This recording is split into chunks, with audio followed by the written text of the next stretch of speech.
Alright, so here's everything you really need to know about Sintopia right now. What the game actually is, who the game is for, what has changed since launch, and why this honestly feels like the perfect moment to jump in if you have been on the fence. For anyone who somehow hasn't heard of it yet. You're playing as the new administrator of Hell, and your job is basically to run the place like a company that is constantly on the verge of falling apart. Souls show up carrying sins from their past lives, and you build out little processing facilities that work on cleansing those sins while also making you money. And once a soul is clean enough, you send it back to life through the resurrection gate. You are also hiring imps to keep everything running and making sure they get paid, because if you fall behind on that, then things start going downhill fast. To be honest, the part that really makes the game click is this tool called the Soul Dispatcher, which lets you set up rules for sorting souls based on how sinful they are, so you can create these loops where the worst ones keep getting punished until they are good enough to leave.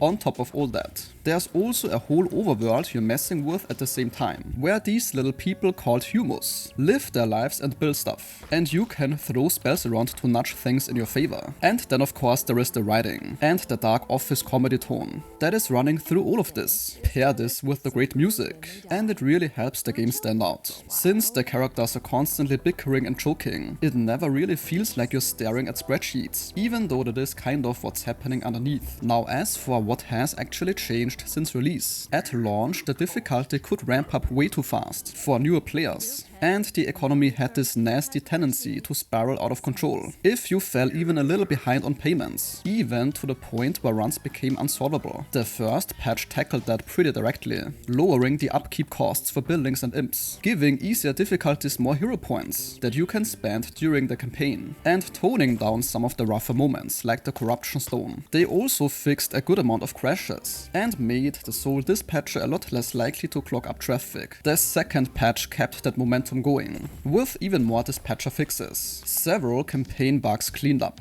including the ones that could stop your progress entirely, some balance changes to enemies and spells in the overworld, and a fix for an exploit that let people farm extra prestige points in challenge mode. But more importantly, there is a free update coming very soon that is less about fixing things and more about adding stuff people have been asking for. The big one is a new building called the Soulgate, which is a simple straight facility that lets certain paths skip the usual 50-50 split at the intersections and automatically pauses itself if there's a jam ahead, so you simply get a lot more control over how souls flow through your layout. And there's also two new tools coming with it. One that lets you permanently get rid of those annoying rock formations. You do have to pay a fee though, and a free one that lets you send a bunch of souls back to the starting plaza all at once, without having to tear up your roads. And on top of that, there's a pretty long list of smaller quality of life improvements, like clearing out rubble from destroyed buildings, the ability to zoom out further in both Hell and the Overworld, and also clearer indicators for things like skeptic humus. So basically all the stuff that made the early experience frustrating, the doom spirals, the dispatcher clogging, the crashes during campaign missions, it has all been getting chipped away, patch after patch. And this free update is bringing in tools that directly address some of the trickiest parts of managing soul flow that used to cause quite a lot of headaches. So if you bounced off because of that stuff early, or if you've simply been waiting for things to settle, this is now pretty much the perfect window to give it a real go. And well, if you're completely new to this, then to be fair, the core idea of running Hell, like a dysfunctional company, is different enough from anything else out there that it's worth checking out regardless. And this sentence concludes today's video. If your time was respected, a like or comment is very much appreciated.